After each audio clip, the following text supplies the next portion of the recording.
Okay, so real quick, wanted to go over with you how the books of the Bible were selected.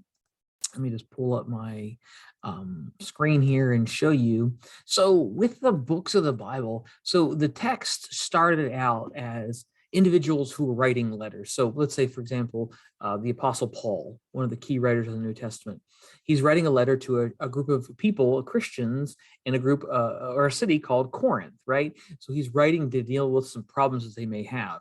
These letters are circulated. Paul may send it with somebody else who's traveling to Corinth, where the receivers, people in Corinth, would get the letter, they would gather the Christians together, and they would read it publicly. These letters were never designed to be personal or private correspondence. They were designed to be for the community. So someone would receive this letter, wait for the gathered community, and then they would read it. But what we have is, this is how the letters started as regional, small, designed to deal with very specific issues going on in the community. Now, there are some of the letters, such as the Gospels, that were designed for not just one community, but for a region. And what we have is that the texts begin to operate in stages. So it starts as the Gospels are written, maybe Paul writes a few of his letters, and then later, as different needs arise, different letters are being written. Now, the reason why it takes so long to form the Bible. So what we have is the formation, or the kind of the from letters being written to here's the 27 books that we have and the list that we have combined together. That is almost a 400-year process.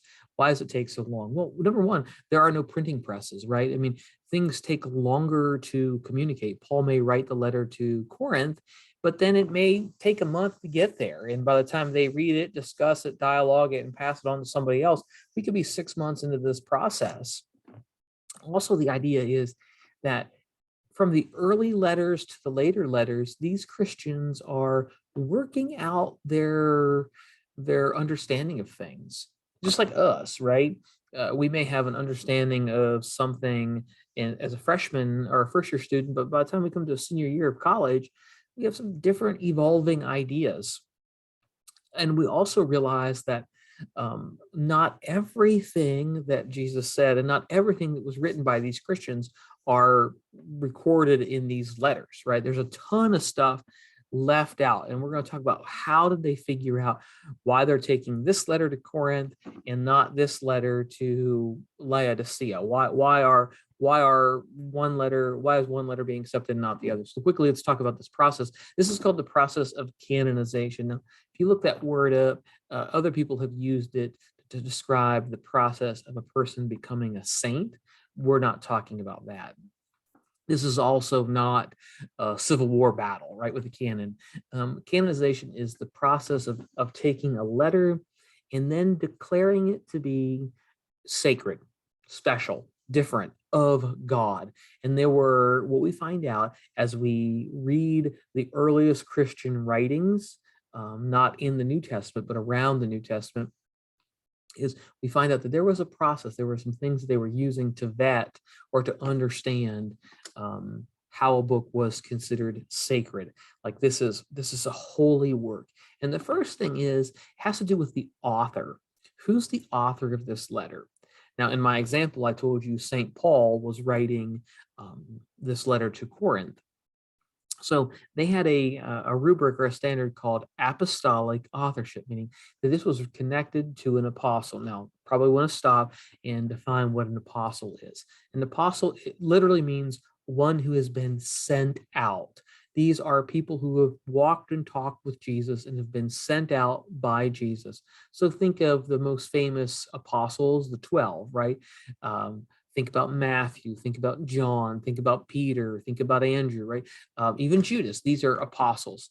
Now, what happens is that these 27 letters are connected to either being physically written by an apostle or written by somebody else, but the testimony of an apostle. So I'll give you an example. The Gospel of Luke. Luke was not a person who walked and talked with Jesus.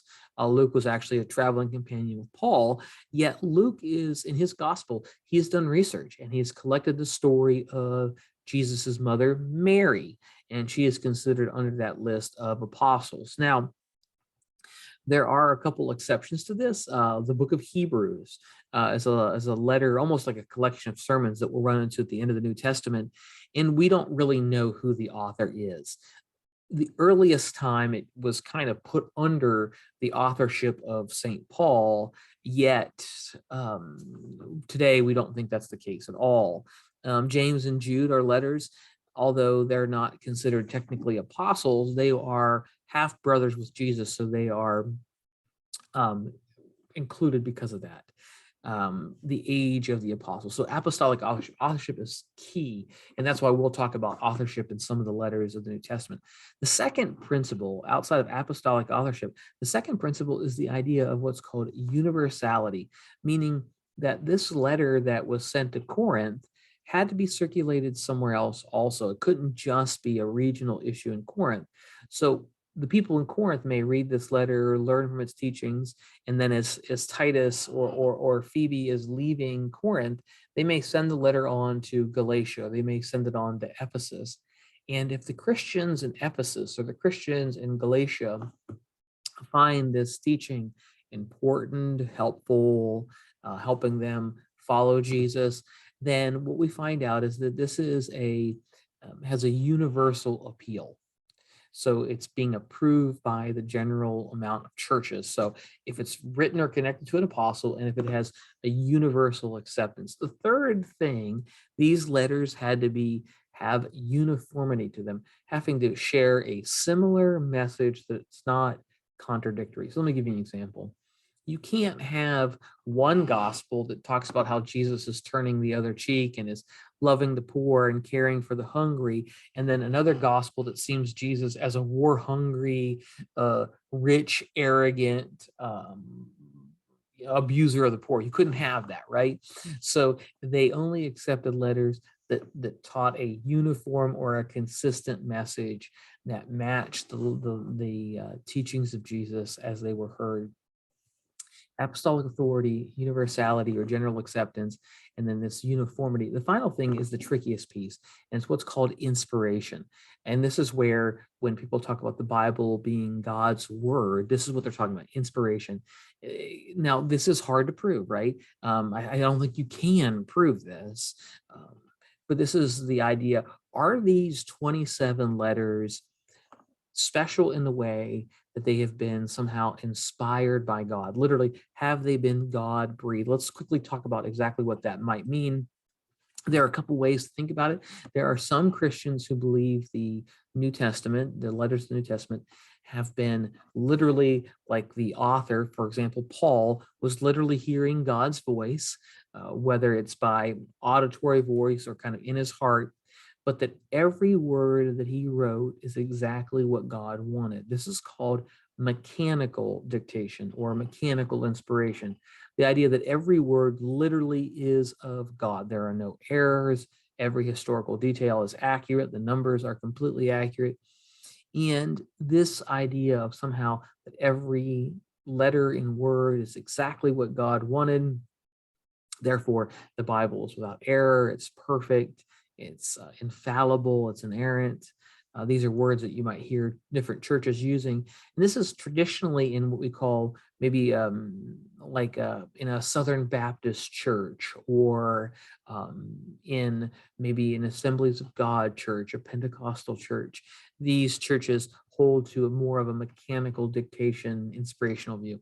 A second view is something called plenary inspiration, meaning that as you put these letters together, we believe that everything that a person needs to be right with God, to follow God, to know God, is there, right? Like everything is there that you need for salvation. And yet, but God used the language and the images and the cultural analogies of the day to speak to the people, but we may play with or may be able to interpret in various ways in our culture today, because not every word is literally the words of God, but they were informed by God through human authors who were speaking at their time, in their culture, in their settings.